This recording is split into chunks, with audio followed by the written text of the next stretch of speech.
என்னை நோட்டீஸ் பண்ணணும்னு நல்லா ட்ரெஸ் பண்ண ஸ்டார்ட் பண்ணேன்.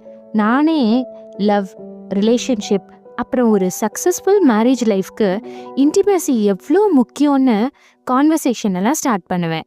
அப்பவும் சும்மா சிரிச்சுட்டு கொஞ்சம் டைம் கொடுன்னு சொல்லி மழுப்பிடுவாரு. நைட்லாம் அவர் என்னை தொடமாட்டாரான்னு நான் ஏங்குவேன். அவர் என்னை ஒரு ஒய்ஃபா நடத்தணும்னு எனக்கு அவ்வளோ ஆசை. ஆனால் நாங்கள் வெறும் ரூம்மேட் மாதிரி தான் இருந்தோம்.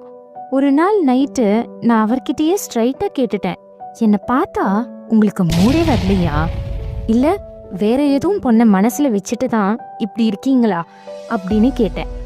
அதெல்லாம் இல்லை, ஏன் இப்படிலாம் பேசுற அப்படின்னு முகத்தை திருப்பிக்கிட்டாரு.